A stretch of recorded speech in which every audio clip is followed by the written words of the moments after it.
Corinthians 5, 2 Corinthians 5. Are we running on the... We are. So I don't know if what we're going to do here today is technically legal, because we're going to film the lesson, including the parts of the lesson that I show on the TV. But we have purchased the material, all the material the church has bought. We've purchased all of it, so we're not like bootlegging information or anything like that. But I'm gonna have, when we get to the video portion, I'm gonna have Caleb turn and get that down, because I'm gonna be stopping it a few times and then discussing a couple things that he says a little bit more detail as it pertains to us. Okay, so 2 Corinthians chapter 5, verse 20. So as you know, since really the first of the year, we've been talking about issues of ambassadorship and evangelism and the gospel and a lot of these kinds of things. Tom did a presentation on the sales process and how that relates to evangelism 2 weeks ago. So that was good and also interesting and helpful. We're in verse 20 now. Then we are ambassadors for Christ, as though God did beseech you by us. We pray you in Christ's stead be reconciled to God. So what we're going to do today is kind of an amalgamation of a lot of different things. So what we have elected to do for the summer, at least as long as it takes, is to go through and discuss this book, Tactics, by Gregory Kukul. The subtitle of this book is A Game Plan for Discussing Your Christian Convictions. This book was written in 2009. I bought it back in 2009, shortly after it came out, and read it with a lot of fascination for the approach that he was taking. Okay, the approach of this book is really a tactical approach of how to engage people in conversation around the issues of the gospel and the issues of just Christian conviction in general. Now, we're going to apply it also to the word rightly divided and some other things, but there's some good strategies and tactics that he lays out in the book that we're going to be looking at. Okay, and I also purchased the video curriculum that goes along with this. So I bought a set. This is a guide to effectively discussing your Christian convictions. This is the study guide that goes along with the video.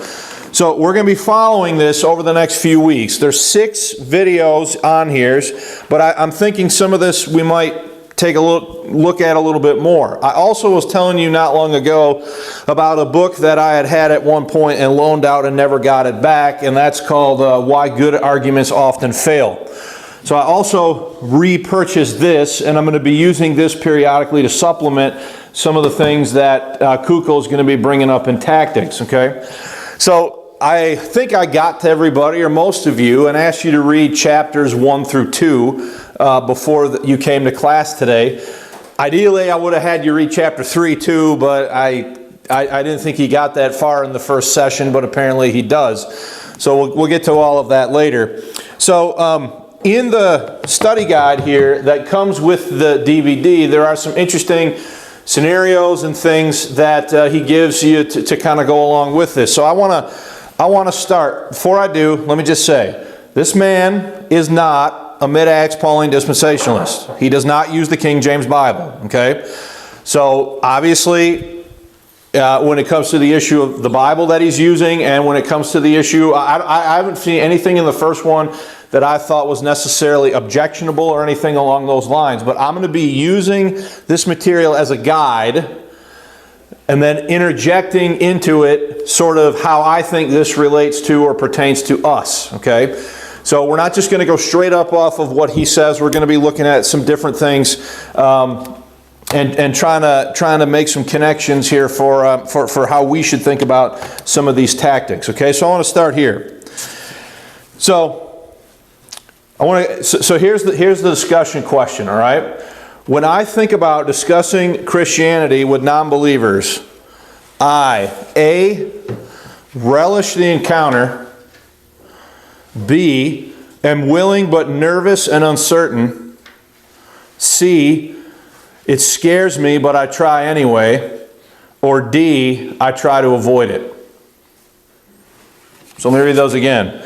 When I'm discussing Christianity with non-believers, I A, relish the encounter, B, am willing but nervous am willing but nervous and uncertain. C, it scares me but I try anyway. D, I try to avoid it. So I'm not going to like call on everybody, but is there anybody that wants to like kind of share with us, if you're being honest, which one of those you fall into? A, you relish the encounter. B, I'm willing but nervous and uncertain. C, it scares me but I try anyway. Or D, I try to avoid it. Fred? Honestly speaking, it depends a lot on the persona of the other person. Okay, what do you mean by that? Well, if the person comes across to me as someone who's open, then I relish the idea. Okay. If they come across as one who is, at the opposite extreme, then I approach it with fear and trembling, I guess I would say. Okay, appreciate your honesty. Anybody else? Sean? I think most of the time I lack in the confidence because I'm kind of concerned that I might not have the right details to be able to answer the questions that they have or that arise. Just the references in the Bible, I think, is where I struggle the most, and that's where I get concerned that if it comes to that point in the conversation, that I wouldn't be able to lead them through in that aspect. Okay, so if I'm hearing you right, I'm hearing you say that you're more worried that you don't have the proper knowledge or the right process, or both? I think it's more of the knowledge and the references back in the Bible and being able to walk through that process if the conversation gets to that point. Okay, appreciate that. Anybody else? So A, you relish the encounter. B, willing but nervous and uncertain. C, it scares me but I do it anyway, or try anyway, excuse me. Or D, I try to avoid it. I think if I'm being honest, I'm with Fred. I think a lot of it sometimes depends on the circumstances, the situation, who I'm with, what else is going on, who's involved. Those kinds of things, I think, are all things that possibly concern us. So what Kukul is basically asserting here in chapters 1 and 2 is a few things. Number one, he says that people go to conferences, they go to church, they get all this stuff, and they get all this knowledge, but what is lacking in the instruction is a practical approach for how to deal with people with that material or with that information, okay? And so he's going to make a difference between strategy and tactics, as we're going to see here in a minute. Before we get into the video, did anybody have any particular observations or thoughts after reading chapter 1 and 2 this week, or any questions specific that you want to mention? It may be that it's better to go over that later because he might cover some of it here in the DVD. But before we get started, did anybody have anything they wanted to mention or bring up that you read that you found particularly interesting or that you had a question about? Not a question. I just thought, we already kind of studied it in our evangelistic classes, that like one water, one sowed, and the God gave the increase, so it's not like putting the whole, takes the burden off of us to have to think, well, I got to do it, I got to be perfect, got to say this right, do what I can, and let God do the rest. I kind of like that. That takes a whole lot of burden off. We ain't the one that does it, God, and that's kind of cool. Yeah, and that's a good point. He's going to get into that here. Okay. So, go ahead. Were you done? I'm sorry, I didn't mean to cut you off, Bill. All right. So, let's start watching this. There's a couple times where I'm going to stop it. So, this first session it covers basically chapter 1, chapter 2, and chapter 3. So, we'll get into this here, and then I'm going to stop it a couple times and make some comments. Welcome to the class. I am thrilled that you're taking this class for a very important reason. I think you may very well look back on this particular time that you spent with me and this tactics class as a turning point in your life. That is, as a time when everything changed for you in the way you engage other people about the gospel of Christ. This is what happened to me 10 or 15 years ago when I began to use these tactics more effectively. And I have taught this to thousands of people, literally. And everywhere I go, people come back to me and they tell me, this changed my life. This training, this teaching, this approach to engaging people with the claims of Christ has absolutely changed my life. So I have a great expectation that this is going to be the same for you. And so I encourage you, don't miss a single session if you're going to do this as a group. It's that important. Now, the reason that you're going to be a different person, things are going to change for you because of this course, is because I'm going to provide for you something that has been missing in your training so far. I get a chance to speak at a lot of conferences. There are conferences where a lot of people go to them and a lot of smart guys are doing the teaching, okay? And they bring you lots and lots of good information, and that's fabulous. We need it. And in fact, there's hardly a challenge that has been made on Christianity that hasn't been addressed by some really thoughtful person and dealt with, so we don't have to be afraid of anything. But there's a problem with these conferences, and the problem is, well, it reminds me of the Far Side cartoon where the guy's in a class, and it's a math class, and all the equations are on the board, and the student raises his hand and it says, "Professor, can I please be excused? My brain is full." You ever had that situation where you're just overwhelmed with all of the information? It's great, the information that's being given, but there's something missing. And the thing that's missing is a bridge. So I just want to stop it there. How many of you can relate to that? You come to church, you go to Bible conference, whether it's our conference or somewhere else, and you go and you just get all this information and you get filled up as far as your knowledge goes, probably more than you can possibly comprehend. Like you really can't squeeze another thing in there. And then you leave and you're sort of like, okay, what do I do with this? Okay? How many of you have had that sort of experience, if you will, right? I know I have, all right? So what he's saying here is what's often missing is the tactical approach and how to talk to people about this information.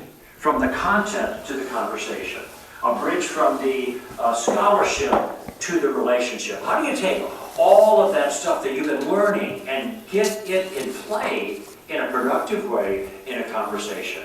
And that is the missing piece that I want to give you in our time together. So here's what I have in mind for our first session together. First, I want to define tactics.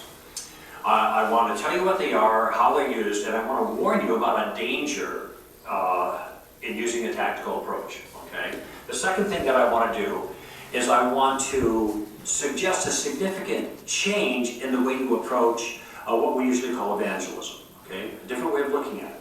The third thing I want to do is I want to introduce you to the first and the most powerful apologetics tactic, the one that really is the very core of our game plan. And what I'd like to accomplish in the process is not to just give you more information. I want to make a contribution in your life to help produce a certain type of person. Now, I call that an ambassador for Christ. An ambassador for Christ is somebody who has three essential skills. First of all, they know some things. Every ambassador has to have a basic knowledge of the thing that the sovereign wants to communicate through that ambassador, okay? So they need knowledge, an accurately informed mind, okay? But it's not just enough to have the knowledge. They have to have a means of communicating that knowledge that is effective. So I call that wisdom, an artful method. But if you have the knowledge and you have the method, but it turns out you're a drunk or a womanizer or just plain rude, you can see now how a person's character is going to undermine the message. So the third issue is character. You have to have... So I just want to stop it there. What do you guys think of those as being the three essential skills of an ambassador? So you have, so this is on page, in your book, this is on page 24 and 25, okay? This is on page 24 and 25. So he starts off with knowledge, right? And he says, well, you have to have what? You have to have knowledge. So turn with me in your Bible. I want you to get Colossians 1. Get Colossians chapter 1. Now, some years ago, I did a whole series of studies here at the church called Praying the Powerful Prayers of Paul.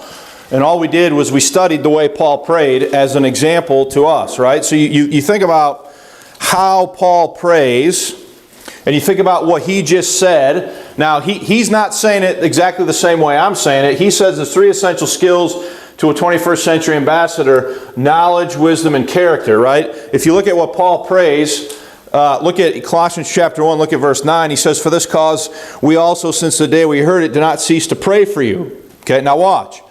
"And to desire that ye might be what? Filled. Filled with what? Filled with the knowledge of His will in all what? Wisdom and spiritual understanding." What is Paul's prayer for the Colossians? His prayer is that they would be filled with the what? First, the knowledge of His will. So Paul says they have to what? They have to know some stuff, right? Then he says in the verse, he says, "And do not cease to pray for you, and desire that you might be filled with the knowledge of His will." Then watch, in all what? Wisdom, right? So this is your knowledge. This is you knowing stuff. So I'm going to be real technical about this. So this is knowing stuff. What is wisdom then? Wisdom is the ability to apply what you know. Now that's Paul's prayer for the Colossians, right? So I don't think he's very far off base, right? You think about what Paul's talking about, and he's saying that he's saying these two things. Let's go on. Yeah, Nate? I'd say verse 10 is the purpose of... Yeah, and I was getting into that. Verse 10, that ye might walk how? Well, what's that? Character. That's your character, right? That's your what? That's your walk. All three of those, Paul is praying on behalf of the Colossians. Verse 10, that ye might walk worthy of the Lord unto all pleasing, being fruitful in every good work, and increasing in the knowledge of God, strengthened with all might, according to His glorious power, unto all patience and longsuffering with joyfulness. This is really all still the same prayer, by the way. Giving thanks unto the Father, which hath made us meet to be partakers of the inheritance in the saints in light, and so forth, right? So three essential skills of an ambassador. Number one, you have to know what's going on. He said it, Kukul said it, you have to know what the plan of the sovereign is that you represent, right? So we have to know what God's doing today in the world, right? He's saving men by grace through faith. We are living in the dispensation of grace. You need to have wisdom, second, to be able to apply what you know, right? And then you have the character, or you have the walk that's going to follow from those, and that's what he's identifying. So does anybody have any questions or comments about that before we move on with the video?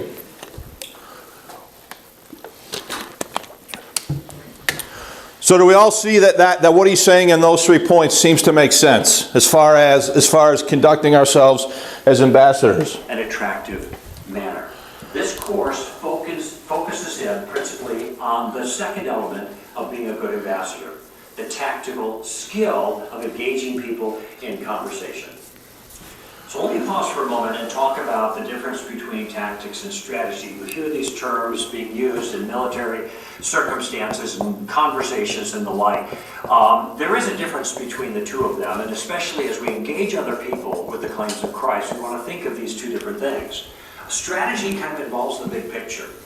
And the way I look at that with regards to our circumstance as Christians is the big picture involves all of the information that we have to make our case.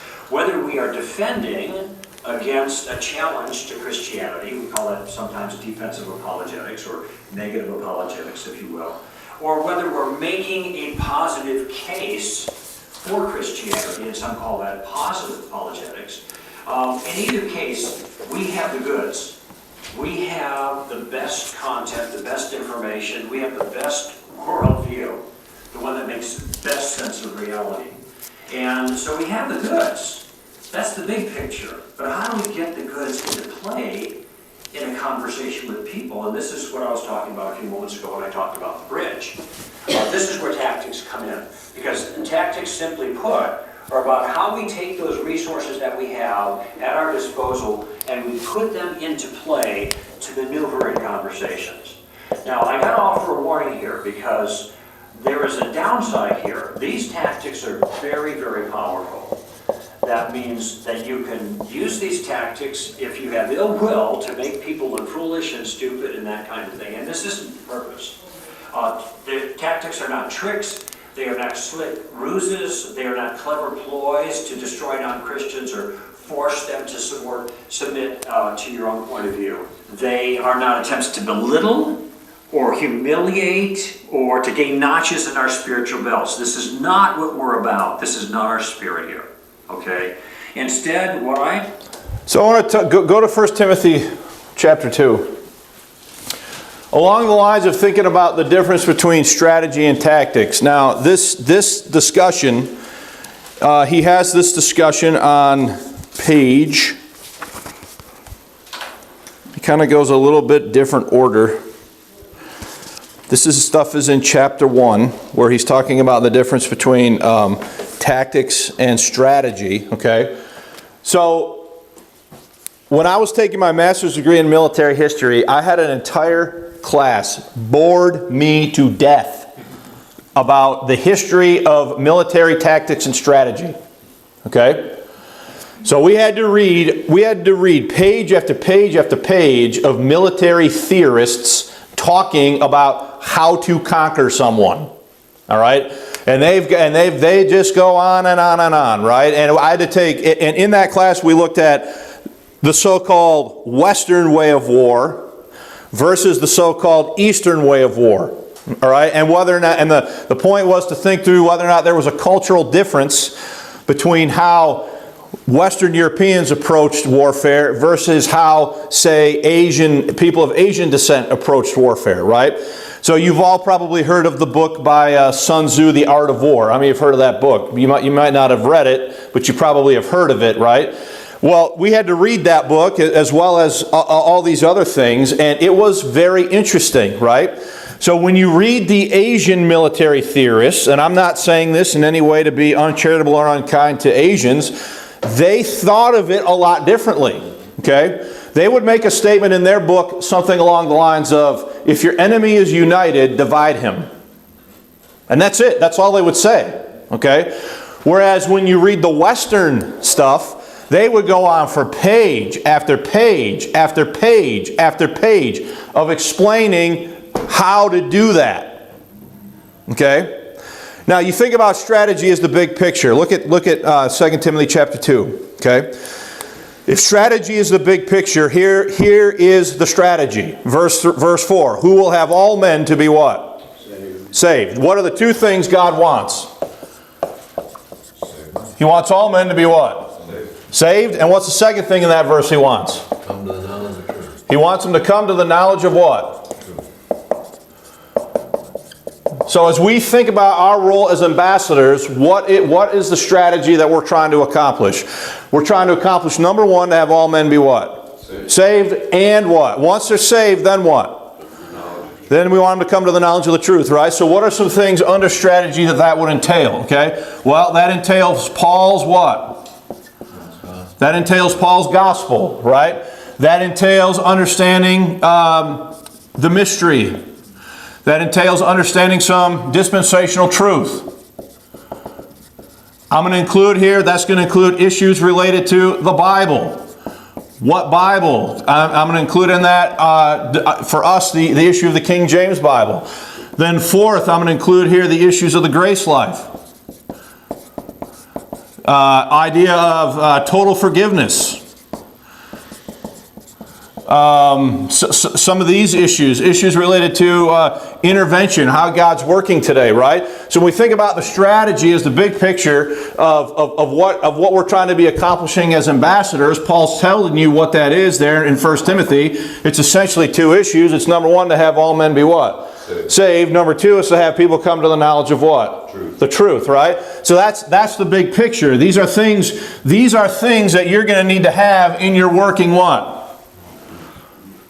Knowledge, right? You're going to need to know Paul. You need to know Paul's gospel. You need to know issues about the mystery and dispensational truth. You're going to need to know things about the Bible in general and be able to defend specifically what you believe about the King James Bible. You need to have it. You need to have in your frame of reference an understanding of the grace life and total forgiveness and intervention and who you are in Christ. So I add that here, identity-based living and so forth, right? All of these things are going to be part of your working knowledge framework under the category of what? Strategy, right? So then what is tactics going to be? Tactics is going to be figuring out, okay, who am I dealing with? Is the person I'm dealing with, do they need to be what? Saved. Is the person that I'm dealing with, are they already saved and do they need to come to what? The knowledge of the truth, right? So the tactics is going to be, how are you going to utilize this information to be an effective ambassador and accomplish the strategy of having all men be saved and come to the knowledge of the truth. So what I'm doing here with this is I'm taking some of the stuff that Kukla is bringing up, and I'm trying to make specific application to us today as members of the church, the body of Christ, living in the dispensation of grace, right? So all of this is all important knowledge that we need to have, right? About ourselves, about who we are, about how we got saved, about our security, about our future, about our hope. All of those things would fit here under this, right? So the tactics are going to be designed to help us ascertain what is our given objective in a particular situation, right? Are we dealing with somebody that needs to be saved? Or are we dealing with somebody that needs to come to the knowledge of what? The truth, right? So, does that make sense? Does anybody have any questions about that? Fred? Yeah, it makes sense.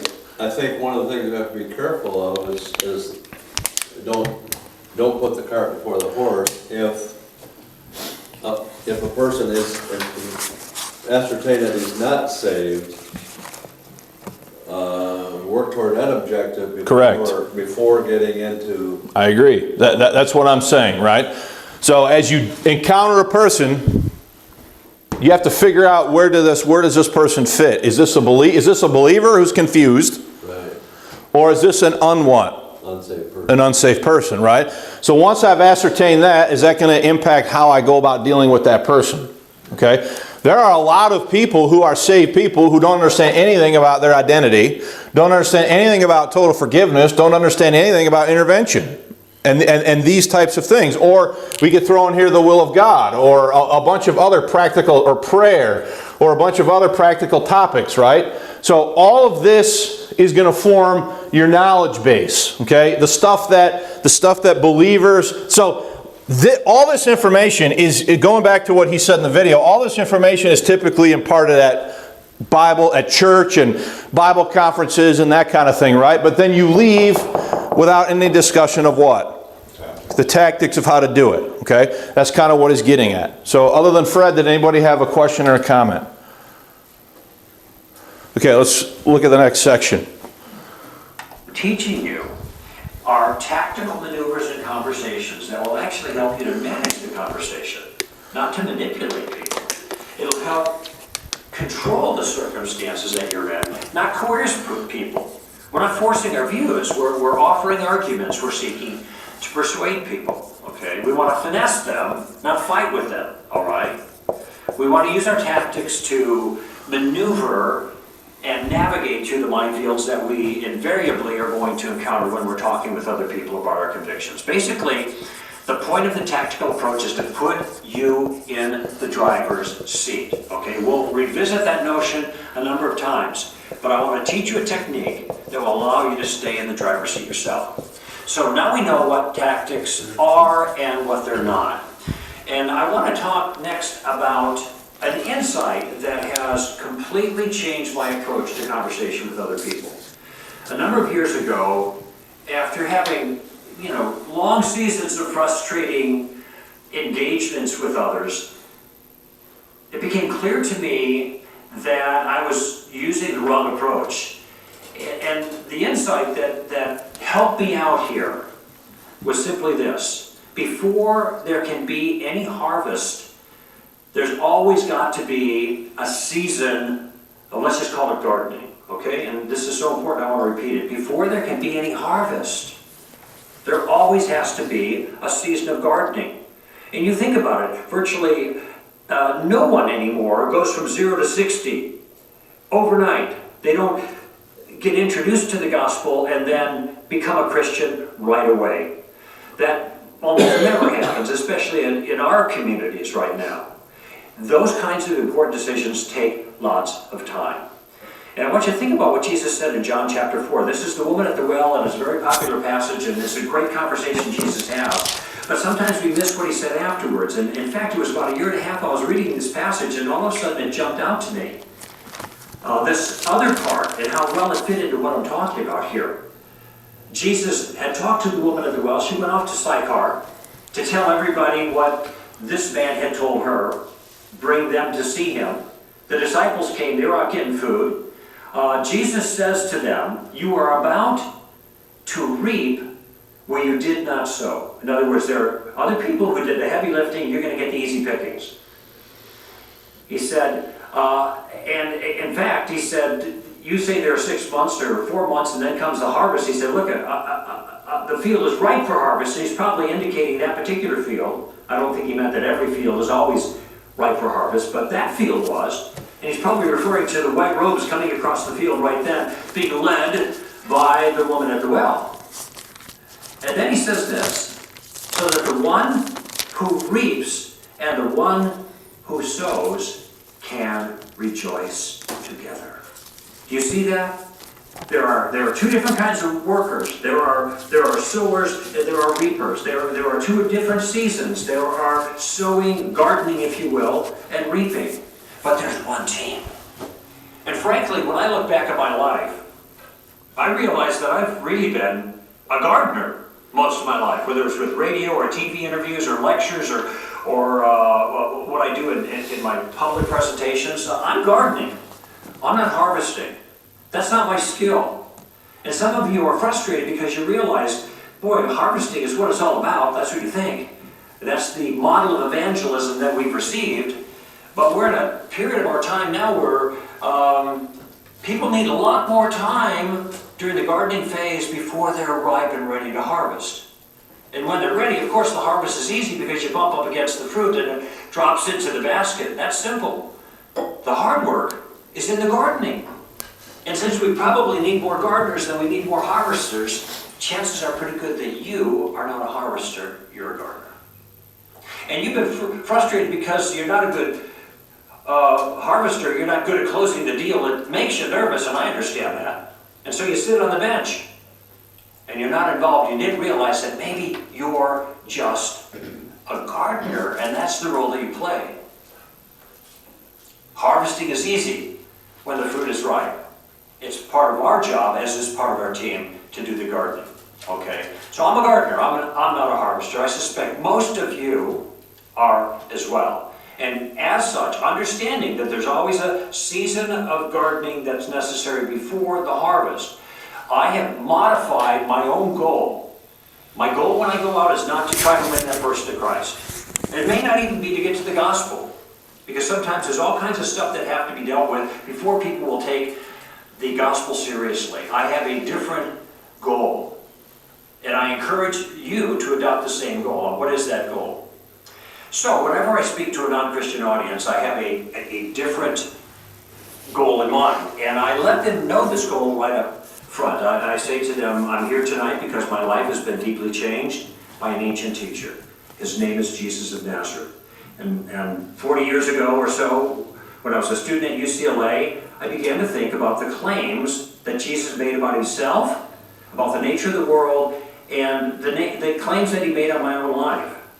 And I began to ask a lot of questions, and I even pushed back quite a bit too, but finally I came to the conclusion that Jesus got it right. This is what I tell him.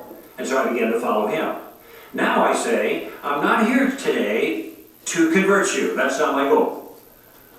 I just want to put a stone in your shoe. I just want to annoy you in a good way. And they all start laughing when I say this because they expect the Christian to annoy them. So I say, okay, I'm your guy. But you're going to thank me for it.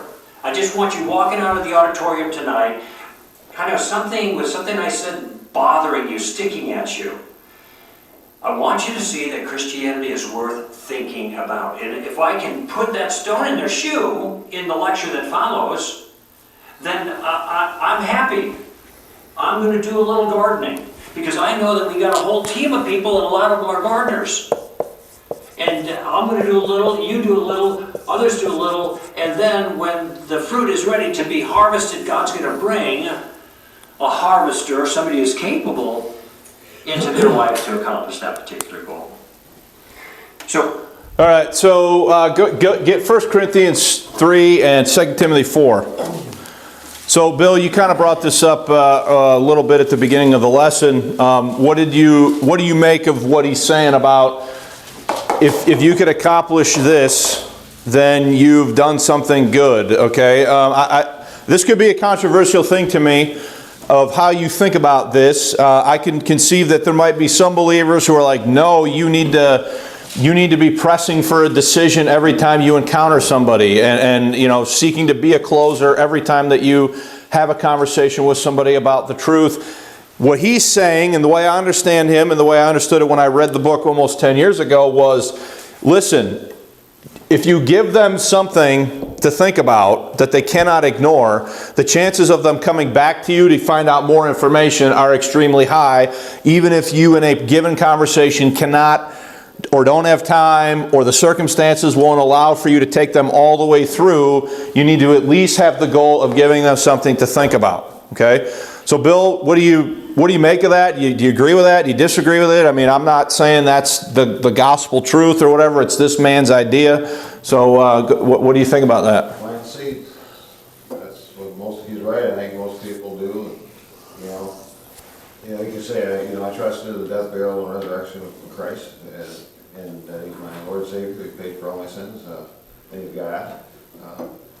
But sometimes people want to hear something before that. Well, all I've heard is, they say all they heard is crap, or they just don't like Christians because of the way they live. Okay. I think it's a good way. Something to remember. We'll catch you all. Sean? I think from observations and from people that I've talked to in the past, when somebody goes out with that goal of getting the decision, they're more forceful, and people quite often are just saying, okay, to get somebody off their back. Not that their heart's in it anymore, not that they're really convinced, but I think a lot of people at that point kind of, for lack of a better term, backslide and don't really pursue and don't really have their heart in to following up and actually investigating what's been presented to them. So if I'm hearing what you're saying accurately, you're saying that if you that a lot of people will just tell you what they think you want to hear to get rid of you. Is that what you're saying? When a person goes in with that goal of getting that decision, I think a lot of times they get to the point where they annoy people to an extent that they'll just give in to whatever you're presenting to them. Okay. Yeah, basically. Nate? Well, I think a great example of that is Fred and Cody. He worked with him for quite a while. I mean, I'm sure he's talked to you a couple times during that process, but he came and talked to me a few times about it, and Fred built a relationship with that young man, and over the course of weeks and even, months even, that you worked with Cody, over the course of weeks and months, finally, just gave him a little bit at a time, and talked with him, and then eventually he got to that point where he made the decision. It didn't happen the day he met him. So the idea, does adopting what he's saying, and the other, so let's just read a couple of verses here. 1 Corinthians 3, we've read this before, and Bill already alluded to it, verse 5. Who then is Paul and who is Apollos, but ministers by whom ye believed, even as the Lord gave to every man? I have planted, and Apollos watered, but God gave the increase, right? So there's his illustration of the activity of what? Gardening, right? Planting and watering is the activity of doing the gardening, right? Tending to the seed, right? Verse 7, so neither is he that planteth anything, neither he that watereth, but God that giveth the increase, right? Now he that planteth and he that watereth are one, and every man shall receive his own reward according to his own labor. So there's obviously a lot of things we could get into there, but the concept of what he's talking about is there. Another scripture that came to mind as I was doing some prep for this week is what Paul says in 2 Timothy 4 verse 2, where he says, preach the word. Be instant in season and what? Out of season, right? So, so let me just share with you the big catastrophe at our house this week. The big catastrophe at our house this week was we are moving the horse to our property, and the realization that we don't have any hay. Okay? So I don't know nothing about hay. I know absolutely nothing about hay. So now this week I learned that there are 3 cuttings that each cutting has different quality hay of the nutrients that are in the hay. I learned all this stuff, right? Because now we've got to go and buy hay for the horse, right? And I've learned that there's a late spring, early summer harvesting of the hay, which is happening now. Then there's a late summer, mid to late, or later summer, like late August, early September harvesting of hay. And then there is a fall harvesting of the hay. And every time, same hay field, same everything. Every time you harvest the hay, you get a different, the quality of the nutrients in the hay is different depending on what time of year you harvest it, right? Okay? So I'm thinking about all this in relationship to what I'm studying to prepare for this lesson, and I'm thinking, that's interesting, right? So I drive by, I don't know how many times I've driven by a hay field and not even realized it was a hay field, but now I know, and so now I'm like, hey, there's a hay field over there, I didn't even know that was there. Okay? You just become aware of things. It's like when you buy a new car, right? So when I bought a Subaru, I started noticing everybody else on the road that had a Subaru. Never paid attention to it before, but now all of a sudden I'm aware of it, right? My point is, when Paul says, preach the word, be instant in season and out of season, there's that reality, right? You don't know. Your job as an ambassador is to know the truth and give people what? The truth, right? You don't know where they are at individually in that process, okay? So the idea of putting a stone in the shoe, I'm curious as a sort of follow-up question. Does adopting that approach take the pressure off? And if the pressure is taken off, does it make you more willing to engage in the process of ambassadorship? Okay? So, does anybody have any feedback on that? Or thoughts on that? I find it a lot easier because sometimes it's just a quick, short conversation. It's not a long drawn out, you don't need to set aside time for this, you can have just some quick, short, somebody you'll engage again later, but just some quick, short information, something just to get them thinking. So you don't need to have a church council meeting every time you talk to somebody? Right. Okay. Anybody else? All right, now he's going to finish this point up and start getting into the tactic. I want you to think about changing your goal, not to get them to sign on the dotted line, but just to do a little gardening, just to put a stone in their shoe. Okay, but I have something that you don't have that makes all the difference. I have a game plan. And that's the game plan that I would like to share with you during this course. And here's the promise that I'm going to give you. In this course, I am going to give you a game plan that will allow you to converse with confidence in any situation, no matter how little you know, or how knowledgeable, or aggressive, or even obnoxious the other person may be. Okay? It's a game plan that I ordered in a very particular way to make it simple to follow, yet is tailor-made for each individual. It follows Paul's directions in Colossians chapter 4, verse 5 and 6. And here's what he says there. He says, conduct yourselves with wisdom towards outsiders, making the most of the opportunity. So first he says, be smart, all right? Second he says, let your speech always be with grace, seasoned as it were with salt. Be nice. How about that? Be smart, be nice. What a concept. Third thing he says, so that you know how to respond to each person. All right, I just want to read that quick out of the King James. Colossians 4, look at what he says, verse 5. So he starts off there and he says, walk in wisdom. Okay, so what would that be? Of these three things here, what would that be? Knowledge, wisdom, or character? It'd be both, right? It would be walking with what? Wisdom. With wisdom, right? So he says, walk in wisdom toward them that are without. Who's that? That's the person, that's the non-believer. That's the person that's not part of the assembly, right? That's the person that's not a part of what's going on in the church in Colossae. Walk in wisdom to them that are without, redeeming what? The time. Okay? Redeeming the time. Let your speech, that's related to this. That's related to how are you going to engage people. He says, let your speech be always with grace, seasoned with salt, that ye may know how ye ought to answer every man. Okay? Now I'm going to say this to you right now. Paul practiced apologetics. He says right there in that verse that ye may know how ye ought to answer what? Does Paul anticipate that as a believer you're going to receive objections? Does Paul anticipate, as a believer, people are going to have questions, and that it's going to be your job as an ambassador to know how to answer them? Okay?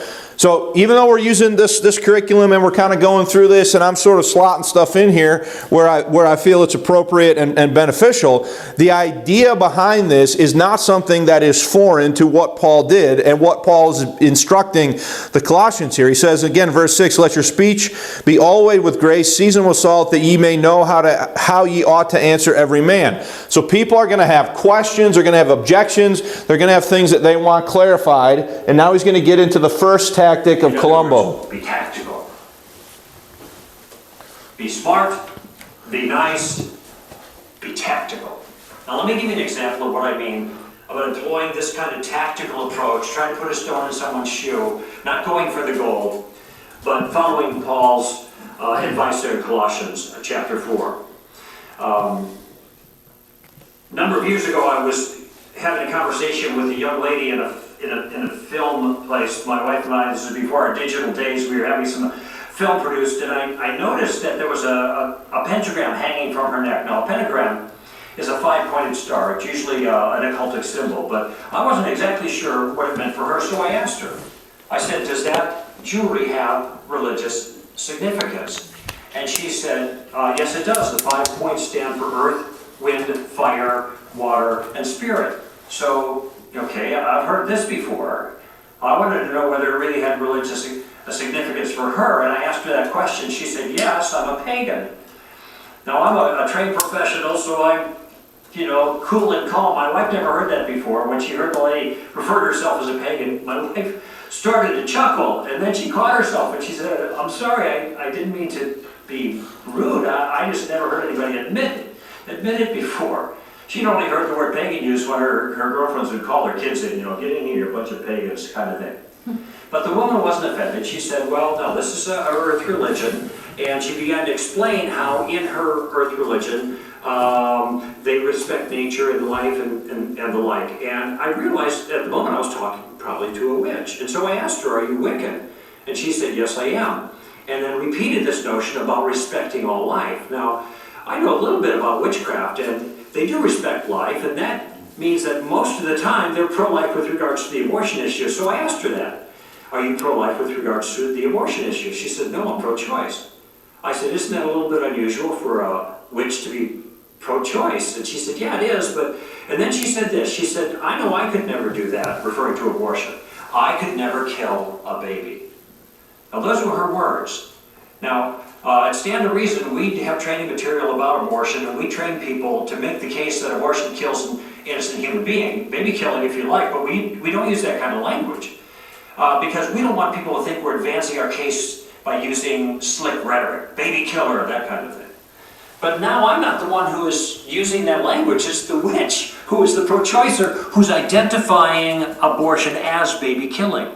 And one thing I hope that you get out of our sessions together is you get the conviction that you have to listen to what people say, because they're going to give you stuff you can use, and I'm listening. So am I going to use the word abortion anymore as we continue this conversation? No. I'm going to talk about baby killing, because she's already legitimized the phrase. She said, I would never do that. I would never kill a baby. And then she said, why? She said, I wouldn't want anything bad to come back on me. Kind of like a karma thing, what goes around comes around. Well, I don't know about you, but I think that's kind of an odd reason not to kill a baby. I'm not going to kill any. You never know what's going to happen to you when you kill babies, Maybe it's just a good idea not to kill babies. But I didn't take that tack. Instead I said, well, maybe you won't kill babies, but maybe we should stop other people from killing babies. And she said, well, I think people should have a choice. Now, what is the choice we're talking about here? By her own admission. The choice to kill babies, right? And so I asked her that, you mean they should have a choice to kill babies?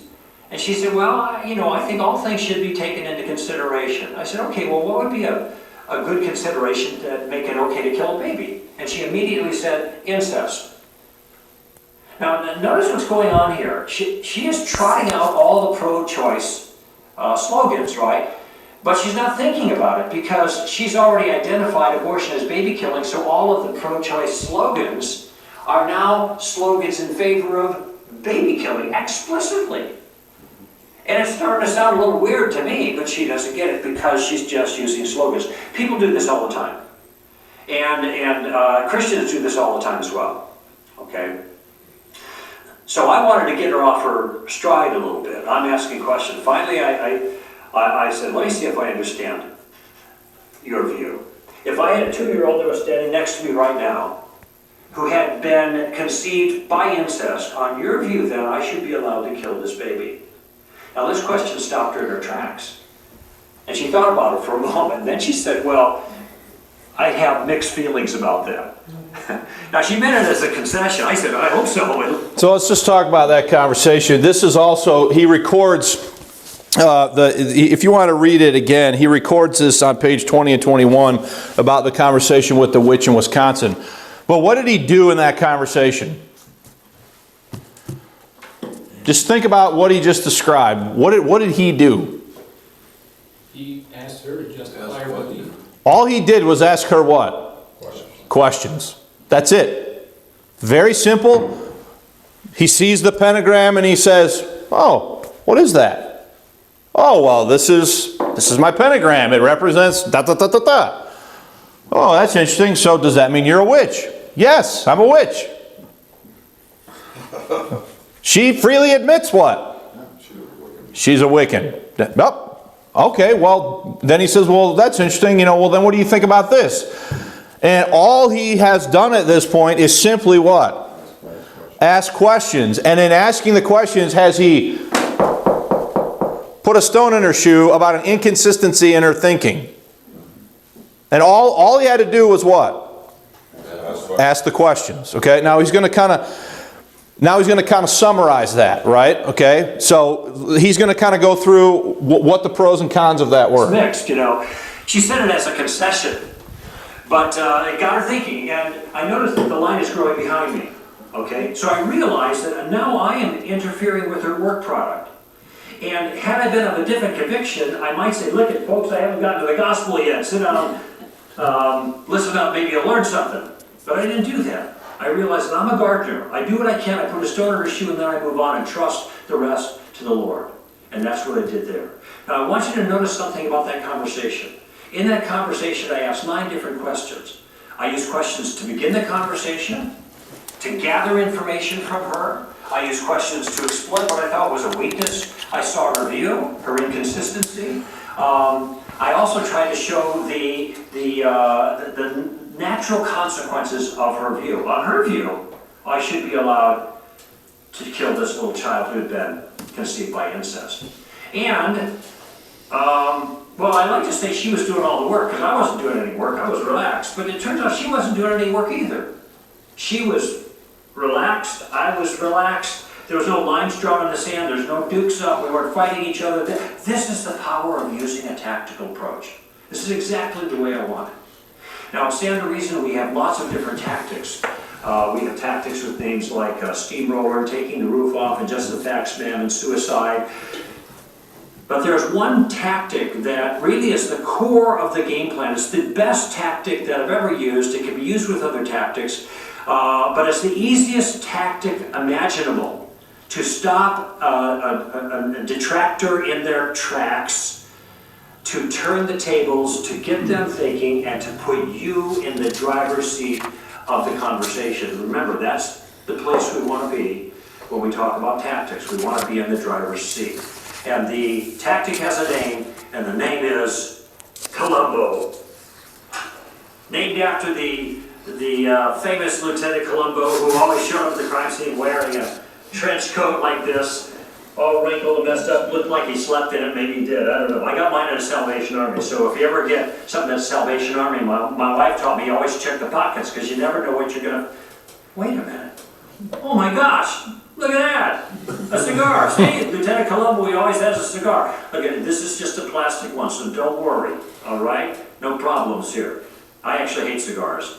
Whenever I find one, I always destroy it by fire. Completely. I don't want anybody to stumble. Anyway, so Lieutenant Columbo shows up. He also's got a pad of paper, right? But he can't use his pad of paper. Why not? Don't have a pen. Because he doesn't have a pen or a pencil. He's got to bum a pencil off of somebody else, right? And this guy walks around the crime scene, scratching his head, mumbling to himself. He doesn't look like he can think his way out of a wet paper bag. He's stupid, but he's stupid like a fox, Because at some point, he's going to pause. He's got a method to his madness. He'll pause and rub his brow like he's deep in painful thought and say something like, I don't know. There's something about this thing that bothers me. Do you mind if I ask you a question? And he asks the question, right? And then he gets the answer. You're very intelligent. And one more thing. And then he one more digs him to death, right? With question after question after question. Pretty soon people start getting upset. He says, I'm sorry, it's because I asked all these questions, but I can't help it. It's a habit. And this is a habit that you want to get into. The key to the Columbo tactic is that the Christian goes on the offensive in an inoffensive way with carefully selected questions. All right, so we're not going to have time to get into the details of that, but that's the Columbo tactic, right? To go on the offensive in an inoffensive way by asking questions. How many have seen Columbo? They got reruns on Netflix. So I watched one this week because I'm like, it was interesting, I'll say that. So I didn't realize, you realize those were hour and 20-minute episodes? If you watched the Columbo episode, you were in it with the commercials for 2 hours back in the 70s. It was a commitment, okay? Yeah. But anyway, that's exactly what Columbo does. He walks in and he sort of looks like he's disheveled and he's unkempt and his hair's a mess and he's walking around and he comes across as sort of just this bumbling, sort of dummy, if you will, who just has all these questions. But in the meantime, is he extracting a lot of information out of the people without them being threatened by him? Okay? So we're a few minutes to time. How much time we have left on the... Okay, so what I want to do is I'm going to stop it there. I'm going to mark in my thing here exactly where we're at. For next Sunday, I'd like you to read chapter 3, 4, and 5. Okay? So your homework would be to read chapter 3, 4, and 5. So that's the homework. All right? I do want to end, though, with a scenario. Okay? So just a little practice scenario. We can do this together. All right? So thinking about Columbo, thinking about going on the offensive in an inoffensive way by asking questions, suppose that you were in this scenario, the following scenario, okay? The scene. You're at a dinner party at a friend's house with some of your close friends from church. The conversation ranges naturally over a number of interesting spiritual topics. Suddenly, to your surprise and embarrassment, the host's 15-year-old son announces with some belligerence that he doesn't believe in God anymore. It's simply not rational, he says. There is no proof. No one had any idea he'd been moving in this direction. The audience is stunned. The challenge. Your opportunity will pass quickly. You have only a few seconds to initiate further dialogue, but you want to do so in a way that will be productive and will help everyone in the room reflect intelligently on the issue. What will you say? This is under an exercise called 10-second window.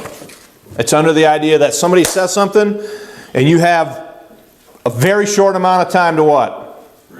To respond. Okay, now this goes along a little bit with what Lee talked about earlier, a few months back, about breaking the sound barrier, right? So you're in this scenario. Maybe we'll start next Sunday. I'll give you a week to think about it, okay? Give you a whole week to think about your 10-second window, all right? What would you say? Using the tactics, using the Columbo method, even though we haven't studied it all in detail yet, you're at this scenario, you're at this gathering, and somebody says this. You have a short window of opportunity to say something. What are you going to say? Okay?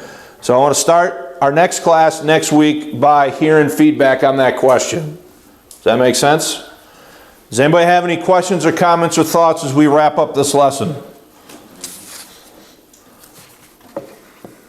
I think a point that he brought up in the book that he didn't really bring up here is once you've engaged into an argument that you've already lost you've lost, either whether they get upset or you get upset. At that point, you've lost any, I guess, at that point, it's your character that you've lost them as far as being able to engage them. And when you say an argument, you are meaning a verbal altercation. Yes. Right? Where there is shouting, yelling, raised voices, all that Elevated, sort of thing. Yes. That's a good point, Sean. And one thing I'd add to that is the following. You remember he just went through this scenario with the witch in Wisconsin in the film store? Okay? The other thing that you have to realize is it may be that you're